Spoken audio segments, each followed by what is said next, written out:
presence of some groups and people here. First off, for those of you who don't know, this is Sunset Beach, and for 38 years there was a gentleman here, a great guy and a true patriot, Mr. Marvin Hume, who flew the American flag here at Sunset for over 38 years, 8,000 flag ceremonies. He passed away last year. I'm sure he's up there looking down on us tonight and joining in on this ceremony. But I would like to thank the Hume family and the Bloom family, who are the caretakers and the owners of Sunset Beach, for helping us with this ceremony tonight.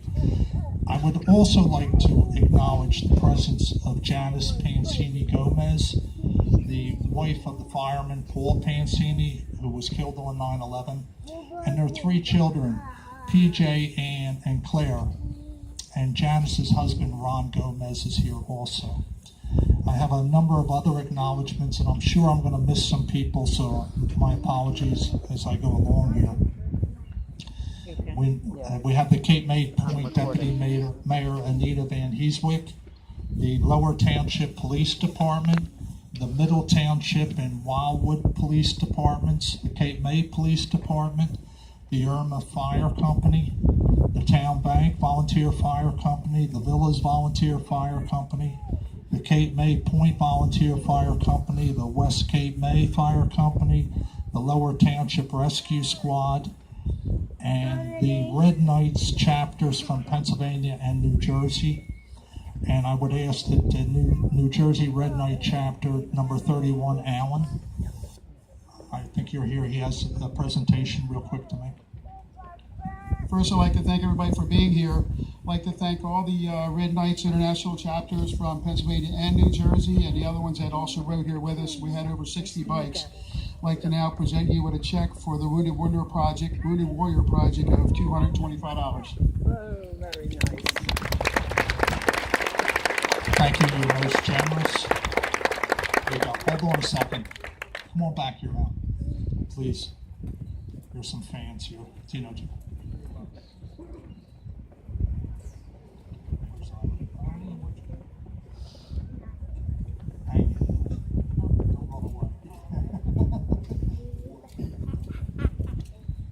Thank you.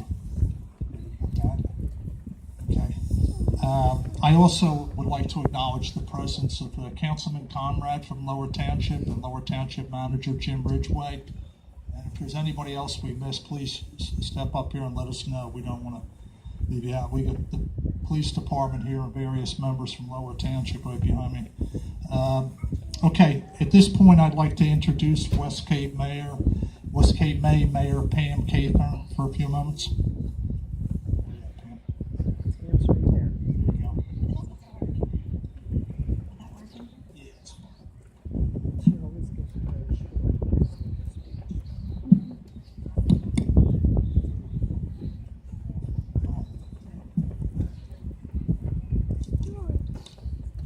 Good evening. United we stand, divided we fall. We hear it a lot, most times not giving it much of a second thought. But we also hear that those who fail to learn from the mistakes of history are doomed to repeat them. Historically, the United we stand, divided we fall phrase was attributed to ancient Greek storyteller Aesop. A similar phrase also appears in the New Testament, translated into English from Greek, stating, "And if a house be divided against itself, that house cannot stand." Similar verses include Matthew 12:25, "Every kingdom divided against itself is brought to desolation, and every city or house divided against itself shall not stand." It appears in the 4th verse of a 1768 patriotic ballad, The Liberty Song, by John Dickinson. Patrick Henry, he used the phrase in his last public speech in 1799. Clasping his hands and swaying unsteadily, Henry began, "United we stand, divided we fall. Let us not split into factions, which must destroy that union upon which our existence hangs. At the end of his speech, Henry fell into the arms of bystanders and was carried away. Campaigning against Stephen Douglas in 1858, Abraham Lincoln gave a speech centered on the House divided to communicate the need for universal decision on slavery across all states. During the Civil War, United We Stand became a rallying cry for the Union cause, and by the early 20th century, labor unions had begun to use the slogan as a call for solidarity in the struggle for better working conditions. In World War II, United We Stand invoked not just American patriotism, but unity among the Allied nations, as expressed by Queen Wilhelmina of the Netherlands. United we stand, and united we will achieve victory. In the aftermath of the terrorist attacks of September 11th, United We Stand reemerged along with the flag, uniting Americans as brothers and sisters in national crisis.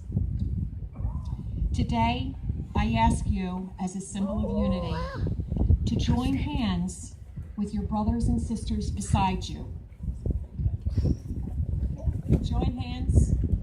Join hands. Hold hands. You both. Yeah. There you go. Just come up here. Hold hands. And now, if you will, just observe one moment of silence in remembrance of all who gave.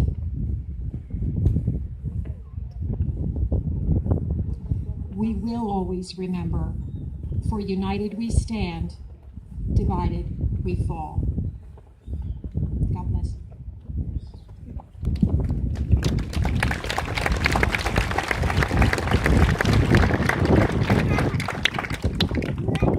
It's my pleasure to introduce Coast Guard Commander Joe Moose for a few comments.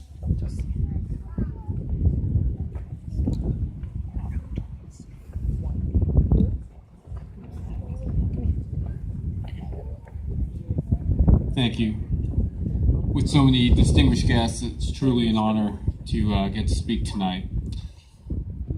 There are moments in every generation when events will stand out like landmarks in time, events with impacts so large they forever transform the world.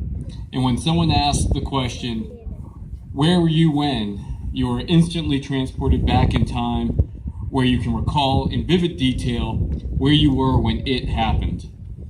The ability to recall events like that in such detail is a testament to the power and the importance of memory. On this day 15 years ago, a group that sought to undermine our nation's confidence and security carried out a tragic and horrible attack on our country. The attack on the World Trade Centers in New York that September morning was meant to cause death, destruction, and chaos while attempting to instill fear in the hearts and minds of our nation's citizens. While their motives were to strike fear, it instead galvanized our nation. It created a renewed sense of strength, determination, and patriotism, the likes of which hadn't been seen since World War II. The attack changed the world. Yes, it increased security measures at airports and other public places, and that became the norm. Life as we had known it had changed and was gone, but the change was more than just that. American flags lined the streets across the country. Lines in front of armed forces recruiting stations were literally coming out the door and down the street.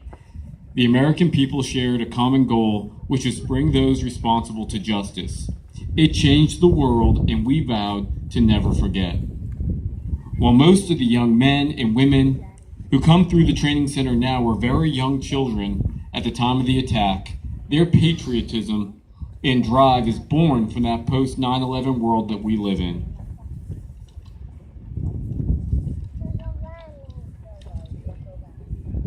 To them, the tragedy of that day isn't something they experienced firsthand. It is instead simply part of their American DNA, an event that they learned about growing up in a nation that was so deeply impacted by terrorism.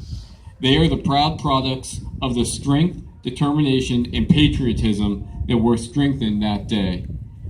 They will be the next to stand the watch, to lead our nation, and to uphold our promise that our nation's memory is long. While we don't know when the next crisis will occur, we do know who they will call upon when it happens.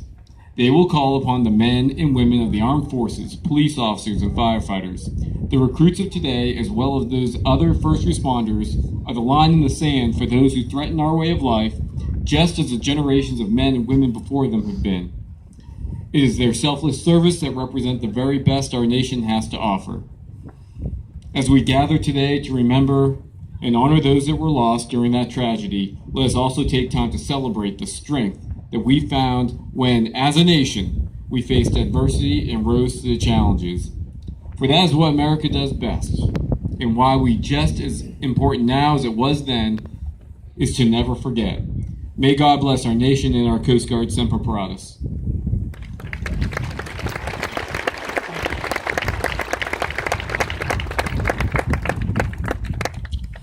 Retired Fire Chief, Coast Guard Base, Chuck Burke.